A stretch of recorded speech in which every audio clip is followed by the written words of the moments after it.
You don't have a real family to feed, Joelle. Just cover the rest. She laughed when she said it. Like the line was a joke we all already knew. For 4 years, my mother, my father, and my older sister had been running a secret group chat called Family Fund, a written playbook to pull $174,800 out of my checking account, with one rule. I could never know it existed. The line Haley had just laughed was on page 3, highlighted, saved as the Q4 opener. My father nodded. My mother poured another mimosa. Brian was standing in the doorway. His mother was sitting beside me. They did not know I had been reading their playbook since May. I didn't argue. I turned my iPad toward them. When Haley saw the final number, her hand slipped off her glass. If this is already hitting you in the chest, take 1 second to like and subscribe, and drop your location and local time in the comments below. I love knowing where you're listening from. I'm Joelle, 26, and this is the story of the Sunday I turned the iPad around. Let's go back to the summer I turned 22, the week the first transfer landed. I graduated from Arizona State on a Saturday in May 2021. Bachelor's in risk management, decent GPA, no ceremony tickets used. My parents told me they weren't going to drive down. The freeway from Mesa to Tempe was 25 minutes. They said grad parking was hard. They threw a dinner instead the same Sunday night at the house in Mesa where I grew up. Pearled chicken, 2 bottles of cheap red, my mother's good tablecloth. Haley stood up before dessert. She had Eden in her arms. Eden was 8 months old then, asleep, pink cheek pressed to my sister's neck. Haley raised her glass.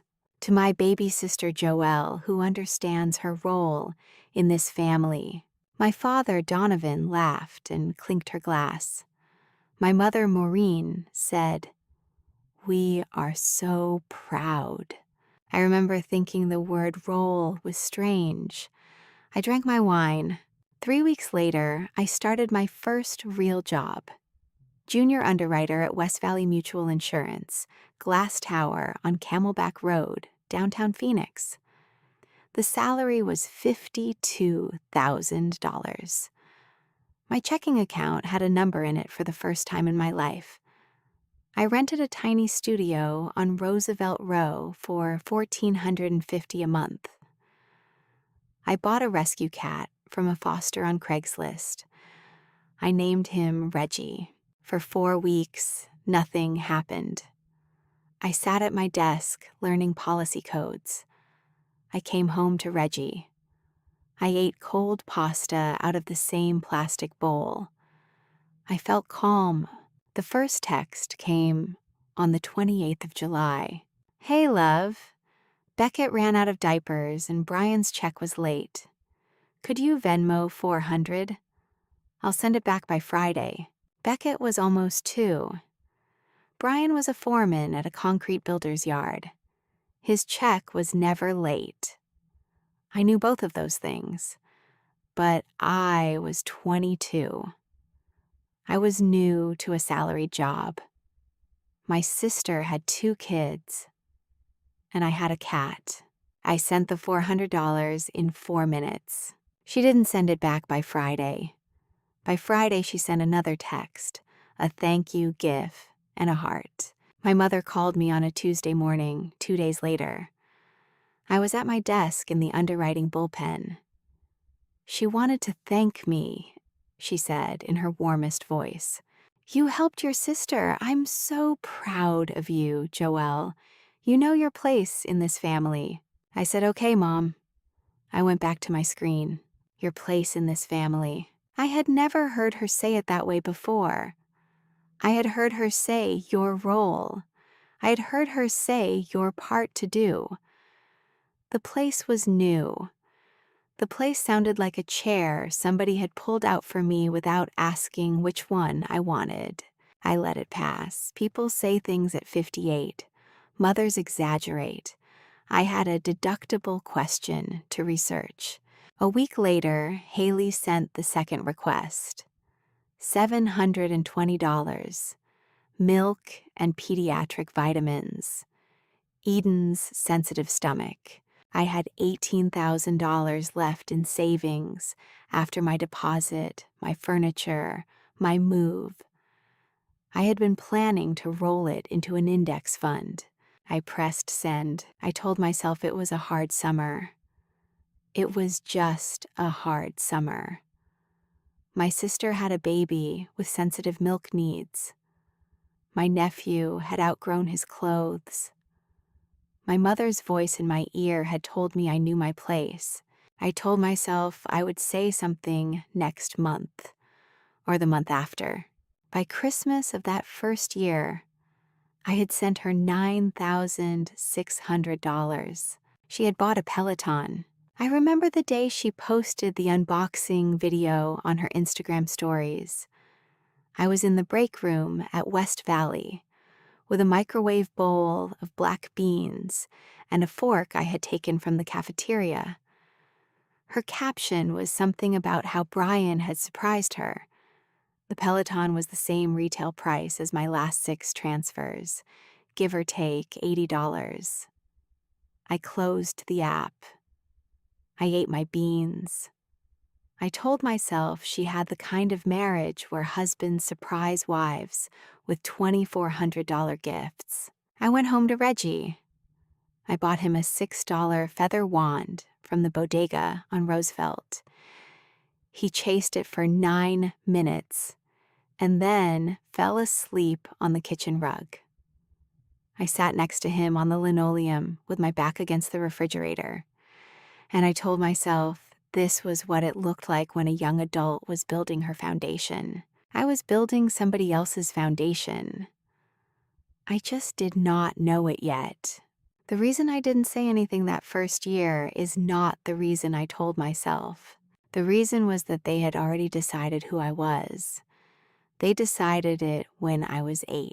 I remember sitting on the front step of our Mesa house on a Saturday afternoon, late summer. The cement was hot through my shorts. My mother was talking to Mrs. Caldwell, the woman who lived 2 doors down, the woman who always brought us peach cobbler at Christmas. The two of them were drinking iced tea on the porch behind me. They thought I had gone inside. Mrs. Caldwell asked about the girls. Her own granddaughters were about our ages. She wanted to know who was who. My mother laughed in that bright way she used in front of the company. Oh, Haley is the one with the heart for family. She's the one who'll take care of us when we get old. Joelle, she paused. Joelle is the smart one. Smart, but a little cold. She doesn't really need anyone. She lives in her head. She doesn't really need anyone. I went inside. I sat on my twin bed, and I wrote it in the back of my notebook so I would remember the exact words. I was 8. I didn't know yet that an 8-year-old can hear a sentence like that and bend her whole life around it without realizing. I started smiling more in front of the company. I stopped asking for hugs at school pickup. When I was 12, I won the state-level Risk Olympiad in Tucson. I had to ride down in a school bus with the mock trial team because my parents weren't coming. They weren't coming because Haley was choosing dresses for a high school engagement party that turned out to be a joke. The boy broke up with her 2 months later. The dresses got returned. I had a 50-pound regional trophy and an empty seat in the auditorium. When I started at P classes in 10th grade, my mother sat me down at the kitchen island. She wore her hair in the long blonde wave she did for parent-teacher conferences. She said this, "Joelle, your sister will be the one who gives this family children. You will be the one who supports that. Do you understand?" I said yes. I was 16. I didn't know what the alternative answer was. I worked. I won. I went to ASU on a partial academic scholarship. I commuted 40 minutes from Mesa for the first year because they said paying dorm fees made no sense for a smart girl who didn't really need friends. I lived on cafeteria credits. I tutored to pay for textbooks.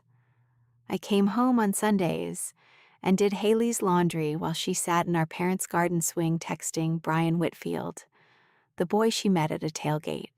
The wedding was in the spring when I turned 19. I was a bridesmaid. I stayed up till 4 in the morning, tying a ribbon to the 80 centerpieces. After the rehearsal dinner, my mother walked me out to the parking lot. She put both hands on my shoulders. She said, "Now you understand your part in this family, don't you, sweetheart?" It was not a question. Beckett was born the summer I started my senior year of college. My mother called me on a Tuesday afternoon in the middle of my risk modeling final. The professor was passing out the test. My phone vibrated on my thigh. I let it vibrate. She called 4 more times in a row. I left the room and stood in the hall. "Joelle, you need to do something for your sister. She's exhausted. She needs help." I asked what kind of help. "Whatever she asks for. You don't have anyone to look after right now. That's what family is for." I went back into the exam room. I missed the next 12 minutes of the test. I got an A-. It was the only A- on my undergraduate transcript, and it was the only one I never bothered to fight. So when the first Venmo request came in July of 2021, $400 diapers for Beckett, I was not making a choice. I was completing a sentence my mother had started when I was 8. That is the part nobody understands about families like mine. The first sentence is the cage. By the time you're an adult, you're not deciding anything. You're filling in the blank. The summer Eden was born. 2021, the spring before my first transfer. My mother sat down on the edge of my old twin bed during a holiday visit. She brushed the hair off my forehead like I was still 10. "You're the only one who doesn't need anyone to love you, Joelle, because you've already got us." I closed my eyes. I didn't tell her that there are versions of that sentence that are not love. I didn't say anything at all. I moved into the Roosevelt Row studio in January 2022. It was 420 square feet. One window, a kitchenette with no oven, just a hot plate and a toaster. A Murphy bed I never folded back up because I was too tired most nights. IKEA dresser, IKEA desk, Reggie the cat. A small print of the Sonoran Desert at sunset from a thrift shop on Grand Avenue. I loved it. I loved it the way you loved the first thing you ever paid for entirely with your own money. That same month, Haley and Brian closed on a 4-bedroom house in Northeast Mesa. Sage green stucco, 2-car garage, a saguaro in the front yard, $480,000. The down payment was $96,000. My mother called me a week later to thank me. "A part of you helped make that happen." She said it like she was passing on a compliment from a teacher. I had not contributed any portion of any down payment. I had sent $8,400 across 5 months for what Haley called moving expenses, mostly Pottery Barn. I said, "Mom, I didn't help with their down payment." She laughed and changed the subject. By the spring of 2023, Haley was posting their first Aspen trip on Instagram. Brian in a fleece vest, holding both kids in front of a fireplace. Captioned, "Blessed." 5,000 likes. I had sent $1,160 that month for what Haley described as Eden's preschool tuition. The preschool, I would learn 14 months later, was free. It was a public pre-K through the Mesa Unified School District. The pattern was small at first. I sent, Haley posted. My mother thanked me on the phone. My father grunted approvingly when I came to Sunday dinner. The sums climbed in small steps, so I could not see the staircase. 400 became 700, became 1,200, became 1,800. I started skipping lunches at work to balance my budget. I switched to the cheapest gym in downtown Phoenix. I told myself I was being a careful young adult. In September 2024, I sat down on the edge of my Murphy bed with a yellow legal pad and a calculator. Reggie was on my pillow. I added up every Venmo, every Zelle, every wire I had sent since July of 2021. The number on the legal pad was $89,720. I looked at it for a long time. I did not cry. I did not call my sister. I made dinner. A frozen burrito. I ate it standing up. The next month, I tried a different approach. I called Haley and told her gently that October might have to be smaller. I had a planned dental procedure. I was budgeting. Haley said, "Okay, love, no problem," and hung up. My father called me 16 minutes later. He talked for 90 minutes without taking a real breath. He reminded me of every copay he had ever covered when I was a child. He reminded me that he had retired early because his lungs were never the same after a wildfire in Oak Creek when he was 30. He reminded me that I was the only one in this family who had any margin left in her life. He asked me if I knew how old my parents were. I knew how old my parents were. I had been the one who scheduled their flu shots. By the end of the call, I had agreed to send the regular amount, plus $800 for my father's cardiology copay. I sent it before midnight. It was the first time I noticed that the response had been too fast. He had called within 16 minutes. He had not been thinking. He had been reading. I didn't have proof of that thought yet. I only had a feeling. 3 months later, my entire checking account had $620 left in it. It was a Friday night. I was 25. I had been sending money out of this account for 3 years and 7 months. I had not bought myself a new pair of work shoes since November of 2022. I had not taken a personal vacation since college. I sat on the floor of the studio with Reggie in my lap. The kitchen light was off. The street light outside came through the one window in stripes. I had a cheap glass of white wine in one hand and my phone in the other. I looked at the Venmo screen. I did not cry. That is the part that scared me the most. I did not cry. I was 25 years old, and the thing happening to me was not registering as something to cry about. It was registering as something normal. That was the first night I understood that whatever they had decided I was, when I was 8, when I was 16, when I was 19, was working. I poured the rest of the wine into the sink. I rinsed the glass. I put Reggie on the Murphy bed. I went to sleep. The next morning at 5:30, I lay awake watching the ceiling fan turn. I did the kind of math you can only do at 5:30 in the morning. If I kept sending what they expected at the rate they expected, I would not have a down payment on a house of my own until I was 36.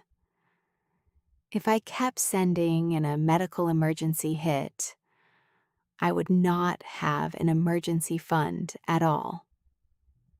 If I kept sending and the company I worked for offered me a real promotion, I would not be able to take the relocation that came with it because I could not pay for a Phoenix studio and a Denver apartment in the same month for a single week of overlap. I had been making $52,000 a year, then 62, then 68, and at 25 years old I had a checking balance under $1,000 and a single rescue cat and a Murphy bed. The math told me a thing I did not want to hear yet. The math told me they had not just been spending my money. They had been spending my future on purpose. If you have ever been the child in your family who was given a quiet role no one consulted you about, the strong one, the smart one, the one who doesn't need anyone, drop one word in the comments and tell me which role got handed to you. I read every single one. I want you to know somebody else is also reading them with you tonight. Thanksgiving 2024 was at Haley's house, the sage green one in Mesa. I drove 25 minutes from Phoenix that morning with a sweet potato casserole in the passenger seat. Reggie watched from the back window of the studio as I pulled away. I always say goodbye to him out loud. I don't know why. Haley wore a cashmere wrap dress. She had on the diamond drops Brian gave her for their 5th anniversary. The house smelled like clove and roasted carrots and 3 different candles called things like autumn embers and spiced pumpkin reverie. Beckett, 6 now, was setting napkins in lopsided fans. Eden, 4, was sitting under the dining table, painting a picture of what she said was a horse. My mother arrived in her Sunday best. My father arrived behind her with a foil pan of his oyster stuffing, the only thing he had cooked himself in 20 years. After we ate, I told Haley I would help clean. Brian was watching a Cowboys game in the den. My parents were in the formal living room with their coffee. I carried dishes to the sink. I rinsed. I stacked. I opened the 3rd drawer down on the island looking for clean dish towels. Haley had told me they lived there. There was a stack of printed paper on top of the towels. The top page had a header I knew from my own work at West Valley Mutual. QuickBooks Pro Export. Quarterly summary. The line item at the top said, Cassandra Family Contribution, Q3/2024, $11,640. Cassandra was not a person who lived in this house. Cassandra was the name Haley had been calling me since she was 12, when she went through a phase of pretending she had a long-lost stepsister with a more glamorous name.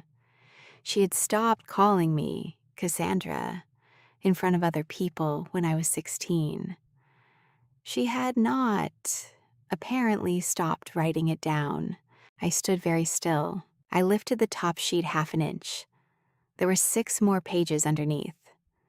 2024 Q1, 2024 Q2, 2023, all 4 quarters, 2022, 2021. Haley's voice behind me said, "Oh, Jesus, sorry, that's just tax stuff for our accountant. It's a mess, I'll move it." I let the sheet drop. I picked up the dish towels from underneath. I closed the drawer. She was at my elbow. She took the stack and walked it to the office down the hall like the most casual woman in America. She closed the door behind her. I heard a filing cabinet open. I stood at the sink with the water running. Reggie's name went through my head once, the way it does when I'm holding my body steady. I rinsed 2 more plates. I dried them. I had 8 seconds while she was in the office. I did not turn my body. I lifted my phone in my left hand. I opened the camera app. I took a single photograph of the open drawer where the QuickBooks pages had been 30 seconds before. The drawer was still ajar. It was not the receipt itself. It was the architecture. It was the drawer with a label I had not noticed before, handwritten on a piece of masking tape on the inside of the drawer face. The label said J/FF/Q. I locked my phone. I dried another plate. Haley came back in the kitchen humming. We ate pie. I drove back to Phoenix at 8 that night. I sat on the floor of the studio with Reggie in my lap, and the photo opened on my laptop screen. I zoomed in. I cropped. I zoomed in again. JFFQ. J for Joelle. FF for Family Fund. Q for Quarter. The label on the inside of the drawer face was not in Haley's handwriting. It was in my mother's. I closed my laptop. I sat in the dark for 40 minutes. In January 2025, I opened a private Notion workspace. I named it Project Quiet. I started copying every Venmo transaction I had sent since July of 2021, every Zelle, every memo line. I sorted them by date. I added a column for what Haley had told me the money was for. I added a column for what I could now find online, preschool tuition receipts I had pulled from the Mesa Unified School District website, daycare ratings that proved Eden's elite Montessori had never existed. The first time I ran the total in Notion, I got $168,340. It would be another $6,460 before I was done. I did not tell anyone, not Brian, not Helen, yet not Reggie out loud, even though I tell Reggie almost everything. On February 10th, my West Valley supervisor called me into her office. "You've been nominated for the lead underwriter track, Denver branch. The preliminary interview is in April. Are you open to relocation?"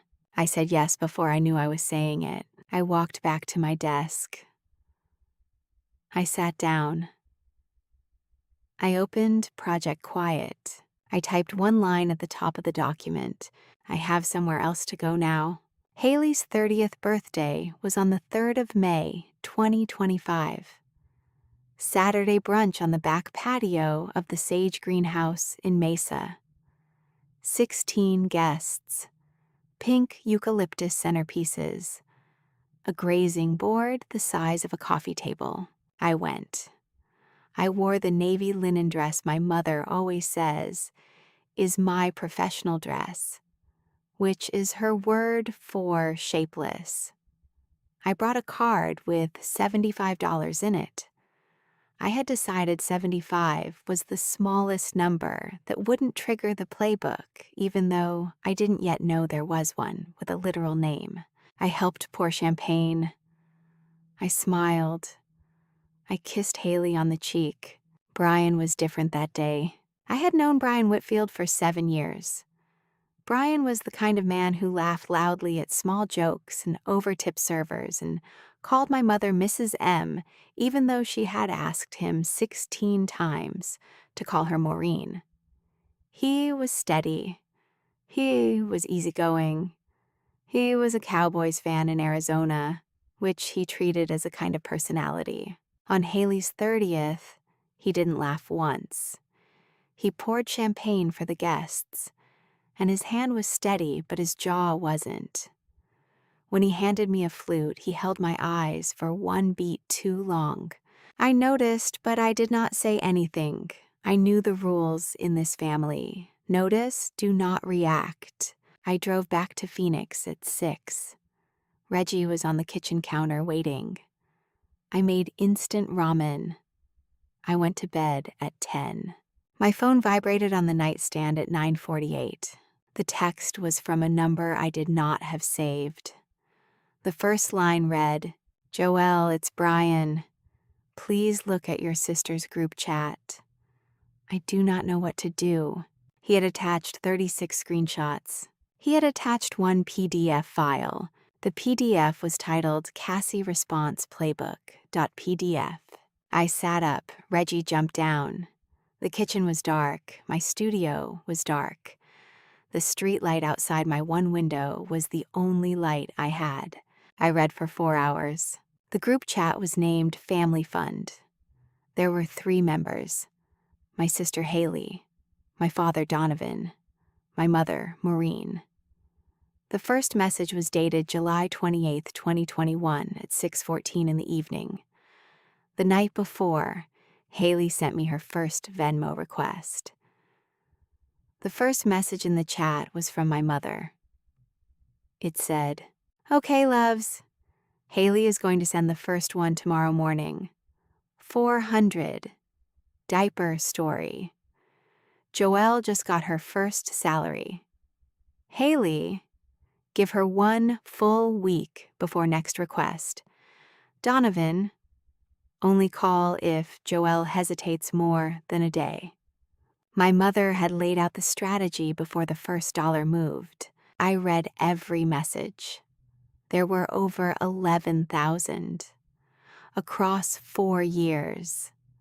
Birthday-themed requests, holiday-themed requests, made-up emergencies, real ones repurposed as bigger ones, coordinated silences, performance reviews of each other's tactics. The worst was a message my sister wrote on February 14th, 2024, when I had texted her asking why Eden's preschool tuition had jumped from $1,200 to $1,900 in 1 month. Haley to the group. Joelle is asking about Eden's preschool again. Donovan, call her now. Use the angry tone, the one about the lungs. We need to shut this down before she starts looking at receipts. My father had called me 11 minutes after that message. I remembered the call. He had yelled about Oak Creek, about his lungs, about how I had no idea what real sacrifice was. I had hung up shaking. I had wired the extra $700 before I went to bed. I opened the PDF. The Cassie Response Playbook was 4 pages. Page 1 was a cover sheet. The header at the top read, in 24-point font, Cassie, Standard Response Protocol, V3.2. My sister had labeled it Cassie, the childhood nickname, the one she had stopped using out loud at 16 but had kept using in writing because she thought it made the document sound less personal. Page 2 was a table. Trigger. Joelle asks why this month's amount is higher than last. Response. Donovan executes heavy call within 24 hours. Reference parent's age. Reference lungs. Trigger. Joelle reduces transfer by less than 300. Response. Maureen executes soft touch via private message within 24 hours. Reference. Haley's emotional well-being. Trigger. Joelle reduces transfer by more than 300. Response. 3-day silence. From all 3. Confirm via group chat reset. Trigger. Joelle questions a specific item. Response. Haley redirects. Maureen affirms. Donovan threatens absence at next holiday. Page 3 was the part I will not forget for the rest of my life. The page was titled Q4 Escalation Script. The header said, use only at Sunday brunch in October if Joelle has been resistant in Q3. The instruction read, Haley delivers anchor line on third glass of champagne. Cousins or in-laws must be present as audience. Delivery, light laugh. Tone, dismissive, not angry. Pause for Maureen and Donovan to nod. Allow Joelle to absorb. Do not escalate. Anchor line. You don't have a real family to feed, so just cover the rest. The line my sister would say to me at the Sunday brunch 5 months later was, by then, already written down, already rehearsed, already calendared. I closed the PDF. I did not cry. I stood up. I made a folder on my desktop. I named it Receipts. I dragged the 36 screenshots into it. I dragged the PDF into it. I printed all 4 pages of the playbook on the cheap inkjet I had bought for tax forms. I sat at my IKEA desk, and I read it again on paper. At 3 in the morning, I texted Brian back. Give me 5 months. Don't tell anyone. I'll reach out when I'm ready. He texted back 2 words, yes, ma'am. I met Helen Whitfield on a Monday morning at the beginning of June. The coffee shop was called Filtered Frame, on a corner in Mesa that used to be a camera store.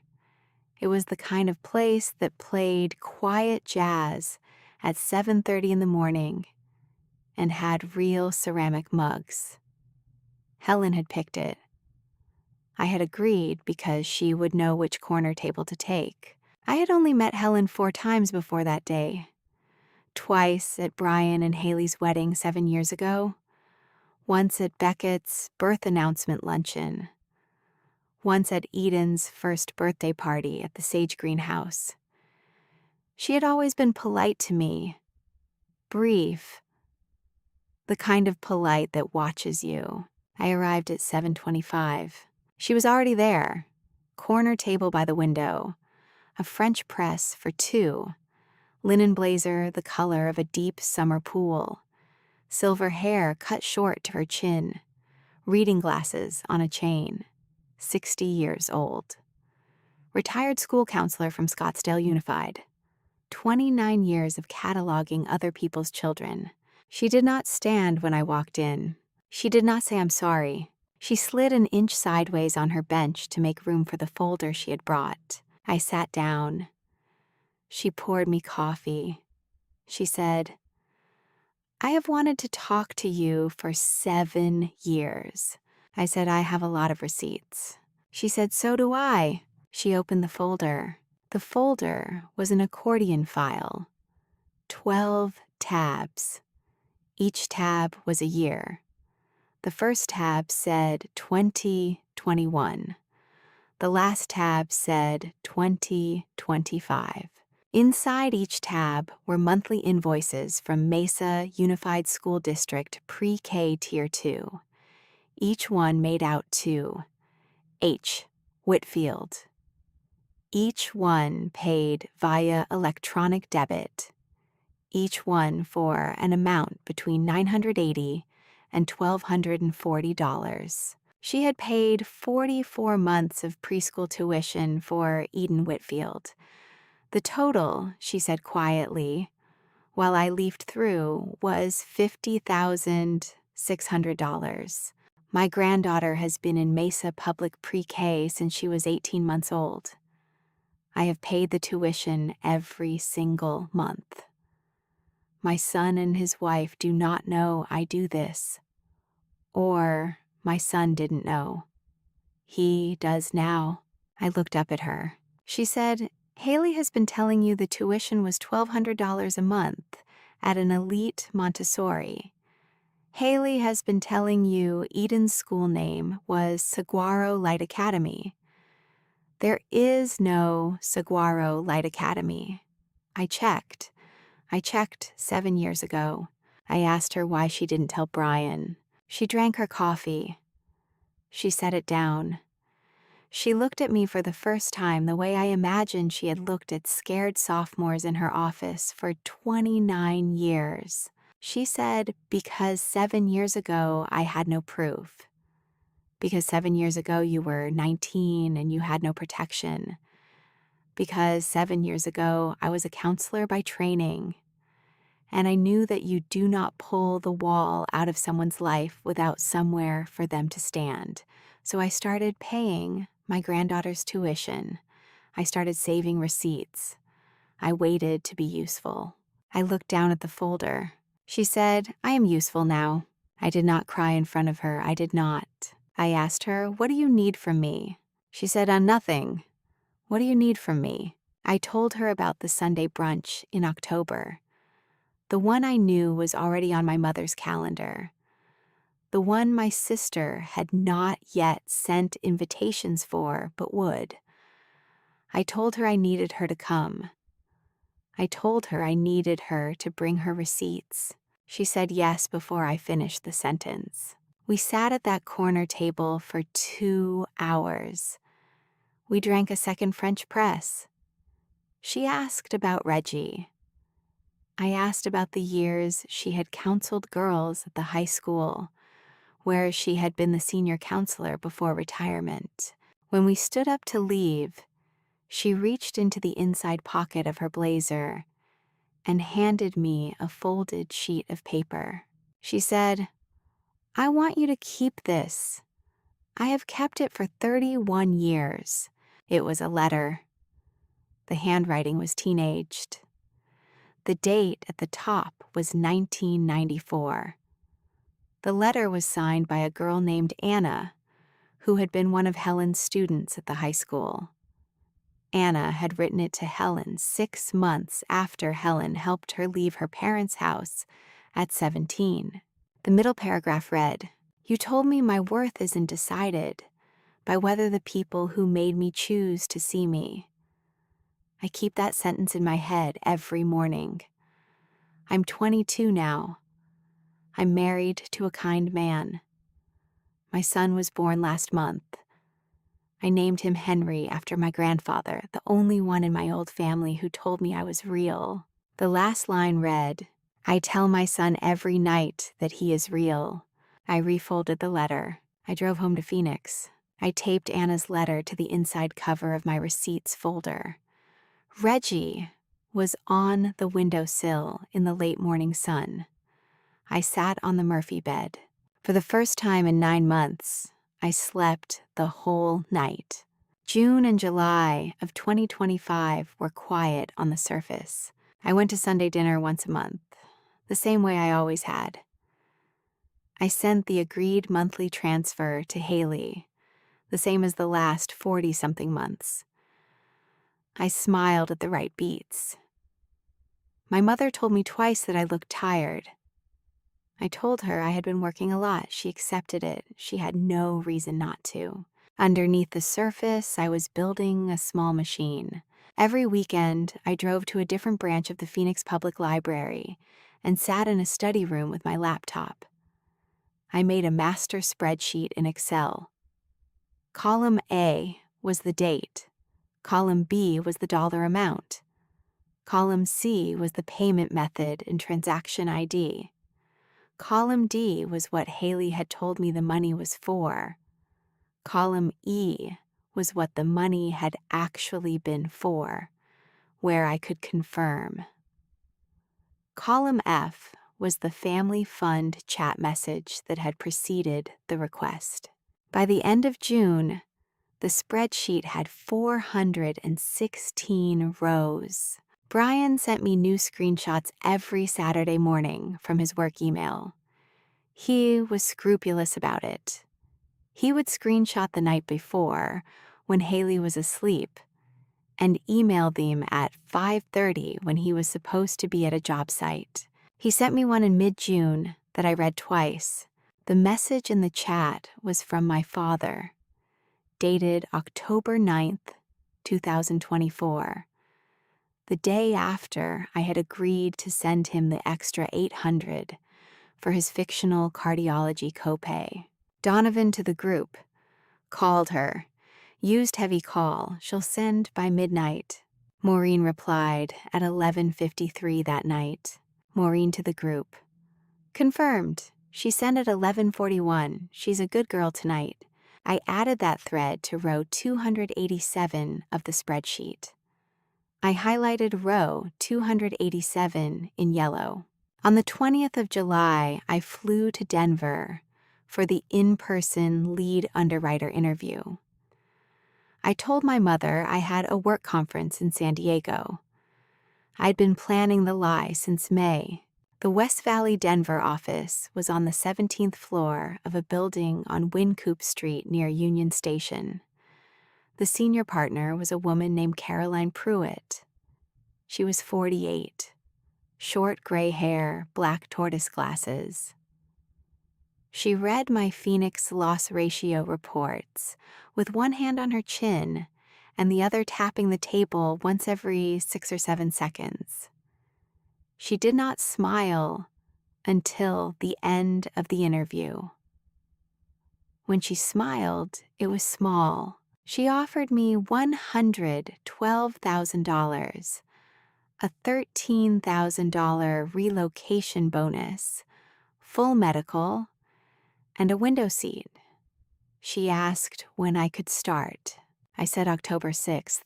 She wrote it down. I flew home. I did not tell anyone except Reggie. I told Reggie out loud in the kitchen the night I unpacked. He sat on the counter and blinked at me slowly. He approved. On the 28th of August, I signed the offer letter. I scanned it into my Project Quiet folder. I quietly toured 3 apartments in Capitol Hill, Denver, by video tour. I picked a 1-bedroom on Pearl Street near a coffee shop called Crema. I signed a lease starting October 15th. My mother texted me on the 18th of September. The message went to the family thread that has my parents and Haley and me on it. Maureen. Sunday, October 5th, brunch at our house, full quarterly catch-up. Haley, please invite Brian. Joelle, please invite Helen.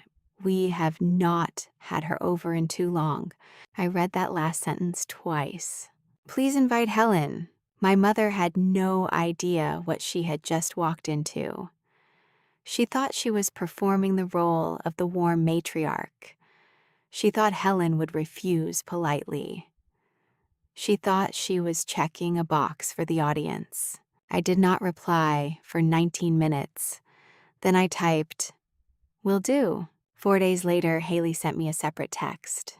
Just me, not the group thread. "Hey, love. I'm building the family Q4 budget. We need 7,200 extra this quarter. Eden is moving up to the advanced track at Saguaro Light. Plus, we have the Aspen trip the week before Christmas. Brian's hours got cut. Can you commit by October 2nd so I can put deposits down?" I read it twice. I screenshotted it. I added it to row 415. I did not reply right away. I waited 2 days. On Saturday, I called Helen. I said one sentence. "Sunday morning, 11, the sage green house." She said one word. Yes. I did not sleep well on the night of October 4th. I lay on the Murphy bed with Reggie on my hip and the ceiling fan turning slowly. The print of the Sonoran Desert at sunset was barely visible across the studio. The streetlight made a yellow stripe on the floor. At 11:30, I got up. I sat at my IKEA desk in my pajamas. I opened the manila folder I had been building since May. 87 pages of evidence, bank statements, annotated transcript pages from the Family Fun chat, the full Cassie response playbook PDF, printed double-sided, the 44 months of Mesa pre-K invoices Helen had given me, photocopied with her permission, the West Valley offer letter for the Denver job, a printout of the lease for the apartment on Pearl Street that started in 11 days. I checked the iPad. I had loaded 5 slides into Keynote. Slide 1 was a bar graph of every monthly transfer I had ever sent. Slide 2 was a screenshot of the Family Fun group chat with all 3 members visible at the top. Slide 3 was page 3 of the playbook, with the Q4 anchor line highlighted in yellow. Slide 4 was Brian's text from May 13th. Slide 5 was Helen's accordion folder, photographed open across her kitchen table, with the year tabs clearly visible. I tested that the slides advanced when I tapped. I closed the cover. I went back to bed at 12:40. I slept for 3 hours. I left Phoenix at 9:30 on Sunday morning. The studio was clean. Reggie's overnight bag was packed because Brian's mother had said she would board him at her house for 2 weeks while I moved. I had given her a key. I drove the Tucson east on Thowai 10. Iced cold brew in the cup holder, the iPad on the passenger seat, the manila folder underneath it, a small gray leather purse on top of the folder, my phone in my lap on silent. The desert outside was the color of brown sugar. I pulled up to my parents' house at 11:02. The driveway already had 3 cars.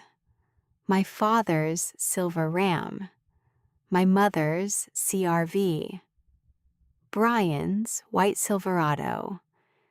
Haley's Lexus would not be there because she always parked around the corner, so it looked like she had not driven there in a status car. The mailbox at the curb still had the same wooden duck on top that my mother had glued there when I was 11. The grass was the same patchy desert grass. The garage door was open 3 feet for the air. Through the screen on the front door, I could hear Donovan grilling chicken thighs on the patio.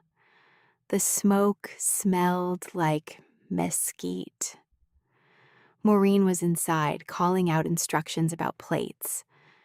Beckett was running through the living room with a plastic dinosaur and an otter pop. I parked at the curb. I sat in the car for 90 seconds. I picked up the iPad. I picked up the folder. I picked up the purse. I went inside. My mother kissed me. My father called from the patio that the chicken was almost ready. Eden, 4, hugged my knee for 3 seconds and then ran to her brother. Haley turned the corner from the kitchen with a tray of Cobb salads and said, "You're here, Helen." "On her way," I said. Haley's eyes flicked. She had clearly been hoping Helen would not come. She rallied. Wonderful, so nice for the whole family to be together. She had on a pale green sundress and the diamond drops. Brian was at the kitchen island chopping a baguette into uneven slices. He looked up when I came in. He nodded once. He looked back down. We sat at the brunch table at 11:18. Long oak table that my father had refinished himself in 2009. White linen tablecloth, the Cobb salads, the baguette, a pitcher of mimosa. 3 small carafes of mimosa my mother had pre-made because she did not believe in interrupting brunch to mix drinks. Helen arrived at 11:21. She came in through the front the way Brian had come, the way I had. She wore a soft beige sweater and dark jeans. She brought a small box of pastries from a bakery in Mesa. She kissed Maureen on the cheek. She squeezed Brian's shoulder. She took the seat directly across from me at the long table. She did not look at Haley until Haley said her name. "Helen, we were just saying how long it has been." Helen said, "Too long. Thank you for having me." Haley poured her a mimosa. Haley poured her own mimosa. She drank the first glass too fast. By 11:38 it was gone. Donovan brought in the chicken. He sat at the head of the table. He blessed the food in the half-secular way he did, which was a clearing of his throat, and "oh, we are grateful." He carved. Haley poured her second glass at 11:44. The conversation moved through small things. Eden's preschool, which Haley described as advanced Montessori. Helen did not blink. Brian did not blink. I did not blink. Beckett's baseball league. The weather. The Diamondbacks. The carpet sample my mother had picked up for the back hall. At 11:54, Haley set down her second glass and looked at me with a small smile. "Joelle, I sent you the Q4 budget 2 weeks ago. I wanted to bring it up before dessert so we don't lose the thread." I said, I cut a piece of chicken. She said, "Saguaro Light is increasing Eden's Tier 2 fee, and we're locking in the Aspen rental this Friday. We need to know if you're committing to the 7,200. Maureen gently. "Honey, Joelle just got here. Let her eat." Donovan less gently at 12:06. "Joelle, your mother and I are not getting younger. You understand. We are trying to plan." I said, "I understand." My father chewed. My mother sipped. Helen lifted her water glass and held it without drinking. At 12:14, my mother said, in her warmest voice, the voice she used on Mrs. Caldwell on the porch when I was 8, "Joelle, you are the only one we can count on. Don't make your sister cry." Helen put her water glass down without making a sound. Helen looked at me. Her face was calm.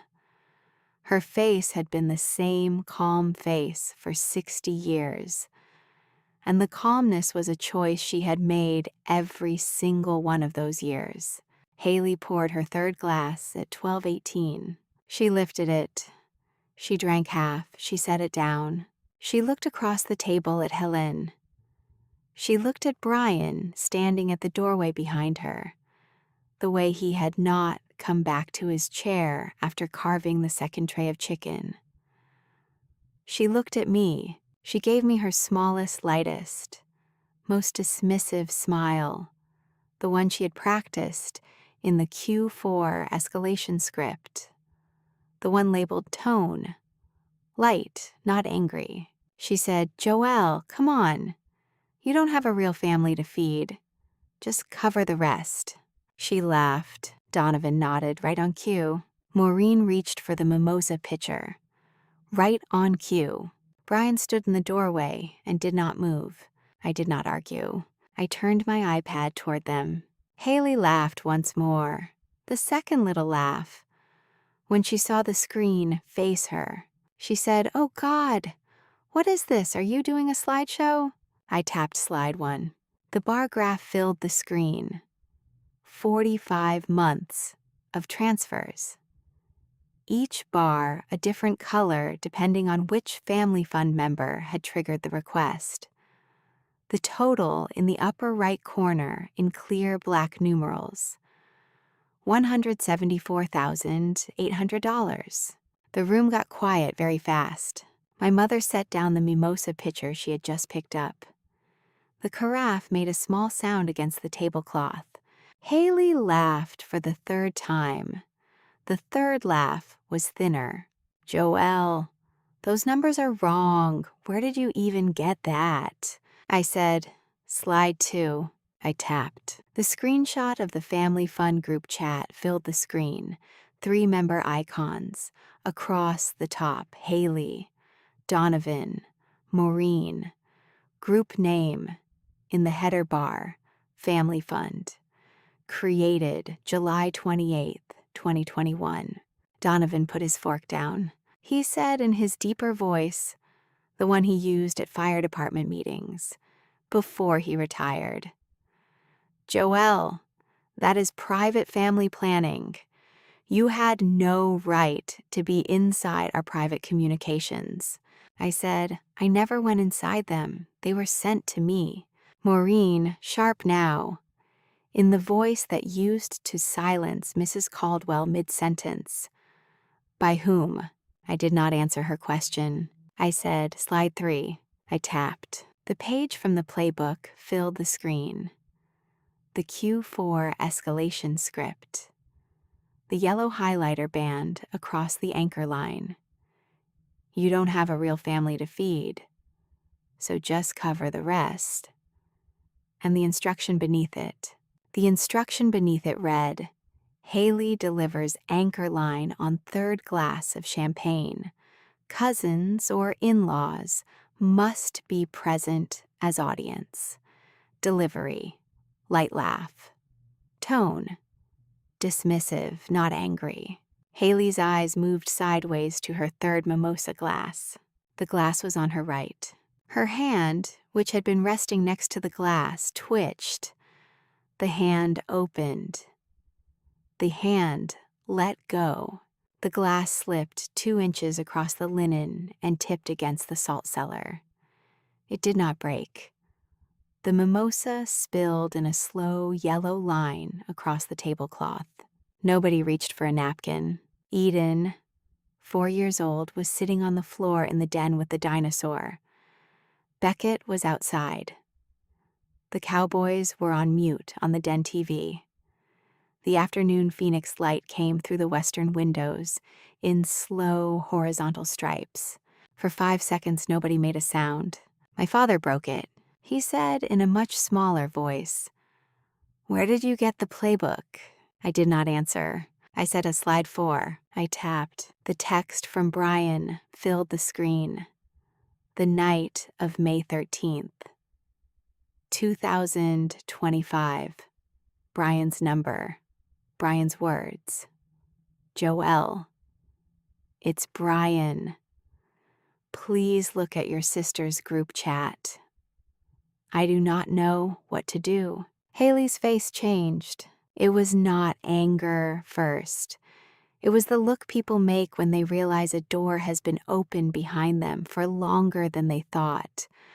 Surprise and humiliation arriving in the same half second. She turned slowly in her seat and looked at Brian standing in the doorway. Brian had been standing there for 9 minutes. He had not eaten anything since the salad. His hands were at his sides. He looked at his wife, and he said finally, the only sentence he said the entire meal. "I'm done." Haley said his name. She said it twice. He did not answer either time. Helen put her water glass down very gently. She had not drunk from it since she sat down. I tapped slide 5. The photograph of Helen's accordion folder. Open across her kitchen table. 12 tabs visible. 2021 through 2025. Each tab thick with paper. The labeling on the side. H. Whitfield. Pre-K invoices. Eden. Helen stood up. She put her hands lightly on the back of her chair, the way she must have stood in front of 40,000 teenagers in 29 years of school counseling. She looked at my mother. She looked at my father. She looked at her daughter-in-law. She said, Eden has been in public pre-K through the Mesa Unified School District since the month she turned 18 months old. I have paid every monthly tuition bill since the first one. The total to date is $50,600. I have the receipts. I have brought copies. There is no Saguaro Light Academy. There has never been a Saguaro Light Academy. I checked with the district 4 years ago. She did not raise her voice once. She sat back down. Haley was crying now. Not loud. The quiet kind. The kind you do at your own dinner table when the audience the playbook required is now the jury. My mother tried. She said, Joelle, honey, we are a family. We will sit down. We will sort this out. There is so much love at this table. This was never meant to... I lifted my hand. It was the first time in 26 years I had lifted my hand to interrupt my mother. I said, I have nothing left to negotiate. My mother stopped. I said, I have accepted a lead underwriter role at West Valley, Denver. I signed the offer letter in August. I leave Phoenix this Sunday. My lease at Roosevelt Row ends on the 11th. My new apartment on Pearl Street begins on the 15th. Reggie is staying with Helen for the moving week. I have already changed my mailing address with the bank, with the IRS, with the DMV, and with this household. I closed the iPad. I did not stand up yet. I said, I will not be returning to this address. Donovan moved his lips around the start of a sentence. He did not find the rest. Haley said, Joelle, please. I said, please is not a sentence I am here to answer today. I stood up. I picked up my purse. I picked up the iPad. I left the manila folder on the white linen tablecloth between the spilled mimosa and the carafe my mother had set down. 87 pages of paper. The whole architecture. I left it for them. I said one last thing. I said, Brian, Helen, I'll be in the driveway. I walked out the front door past the wooden duck on the mailbox. The desert outside was still brown sugar. The Tucson was where I had left it at the curb. I unlocked it. I sat in the driver's seat. I closed the door. I did not cry yet. If you are watching this, and you have ever stayed quiet inside your own family just to keep the peace, hear me now. Silence is not love. A boundary is not a betrayal. It took me 4 years to understand that. I hope it takes you less. If somebody you know is the quiet one in their family right now, send this video to them tonight. Tell them you see them. Brian came out of the house at 12:37 that afternoon with one duffel bag, one car seat, and his daughter on his hip. He did not look back. Helen drove Eden home in her own car. Brian drove behind them in the Silverado. I drove back to Phoenix alone. On the 12th of October, Brian filed informal separation paperwork at the Maricopa County Courthouse. There was no court date. There were no charges. There was no civil suit. The marriage ended quietly, the way most marriages actually end. On the 18th, I flew to Denver with one suitcase and a Reggie cat carrier on the seat beside me. Capitol Hill in October was 42 degrees in the morning. My new apartment on Pearl Street had hardwood floors and a window that faced east. Reggie hated me for 90 minutes and then forgave me when I opened a can of wet food. On the 25th, I sat at my new kitchen counter with a cup of coffee, and I changed my phone number through the carrier app. The old phone had 31 voicemails on it from my mother, 12 from my father, 2 from Haley. I did not listen to any of them. I deleted them in one tap. I did not block my parents. I just stopped being reachable. Helen Whitfield texted me at 6 in the evening. She had memorized my new number. The light is on at my house whenever you need to come down. I have driven down twice since then. We had lunch in her sunroom. She made me look at the trumpet vine she had been training along the south fence for 9 years. She told me about Anna's son, Henry, who is now 31 and has children of his own. I started a side practice on the weekends, small business insurance consulting for solo founders, 6 clients in the first 90 days. None of them in Arizona. All of them mine. My parents sold the Mesa house in February. They moved to a smaller rental in Sun City West. Haley moved back into their spare bedroom. The family fun chat was deleted, Brian told me later, on the night of the brunch. It did not matter. I had every page. On the 2nd of November, I walked the full length of the 16th Street Mall in Denver. The air was thin and cold. I ordered a coffee at a small counter inside a bookshop. I told the barista one drink just for me. He smiled and said, "One drink, just for you." "Coming right up." I sat at a small table by the window. Family is not the people who keep my receipts. Family is the people who hand me theirs.